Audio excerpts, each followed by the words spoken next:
Le dépositaire infidèle. Grâce aux filles de mémoire, j'ai chanté des animaux. Peut-être d'autres héros m'auraient acquis moins de gloire. Le loup, en langue des dieux, parle aux chiens dans mes ouvrages. Les bêtes, à qui mieux y font divers personnages, les uns fous, les autres sages. De telle sorte pourtant que les fous vont l'emportant. La mesure en est plus pleine. Je mets aussi sur la scène des trompeurs, des scélérats, des tyrans et des ingrats, maintes imprudentes pécores, force sots, force flatteurs. Je pourrais y joindre encore des légions de menteurs. Tout homme ment, dit le sage. S'il n'y mettait seulement que les gens du bas étage, on pourrait aucunement souffrir ce défaut aux hommes. Mais que tous, tant que nous sommes, nous mentions grands et petits, si quelque autre l'avait dit, je soutiendrais le contraire. Et même qui mentirait comme Ésope et comme Homère, un vrai menteur ne serait. Le doux charme de mensonges, par leur bel art inventé, sous les habits du mensonge, nous offre la vérité. L'un et l'autre a fait un livre que je tiens digne de vivre sans fin, et plus s'il se peut. Comme eux ne ment pas qui veut. Mais mentir comme sut faire un certain dépositaire, payé par son propre mot, est d'un méchant et d'un sot. Voici le fait. Un trafiquant de Perse, chez son voisin s'en allant en commerce, mit en dépôt un sang de fer un jour. « Mon fer, dit-il quand il fut de retour. « Votre fer, il n'est plus. J'ai regret de vous dire qu'un rat l'a mangé tout entier.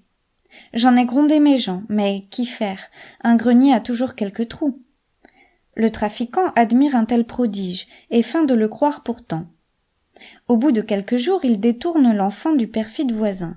Puis à souper convie le père, qui s'excuse et lui dit en pleurant « Dispensez-moi, je vous supplie. Tous plaisirs pour moi sont perdus. J'aimais un fils plus que ma vie. Je n'ai que lui. Que dis-je? Hélas, je ne l'ai plus. On me l'a dérobé. Plaignez mon infortune. » Le marchand repartit. « Hier au soir, sur la brune, un chat huant s'en vint votre fils enlever. Vers un vieux bâtiment, je le lui vis porter. » Le père dit « Comment voulez-vous que je croie qu'un hibou pût jamais emporter cette proie? Mon fils, en un besoin, eût pris le chat huant. » « Je ne vous dirai point, reprit l'autre, comment, mais enfin je l'ai vu de mes yeux, vous dis-je, et ne vois rien qui vous oblige d'en douter un moment après ce que je dis. Faut-il que vous trouviez étrange que les chats huants d'un pays où le quintal de fer par un seul rat se mange enlèvent un garçon pesant un demi-cent ?» L'autre vit où tendait cette feinte aventure. Il rendit le fer au marchand, qui lui rendit sa géniture.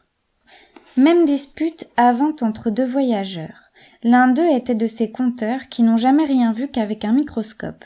Tout est géant chez eux. Écoutez-les, l'Europe comme l'Afrique aura des monstres à foison. Celui-ci se croyait l'hyperbole permise. « J'ai vu, dit-il, un chou plus grand qu'une maison. Et moi, dit l'autre, un pot aussi grand qu'une église. » Le premier se moquant, l'autre reprit. « Tout doux, on le fit pour cuire vos choux. » L'homme au pot fut plaisant. L'homme au fer fut habile. Quand l'absurde est outré, l'on lui fait trop d'honneur de vouloir par raison combattre son erreur. Enchérir est plus court, sans s'échauffer la bile.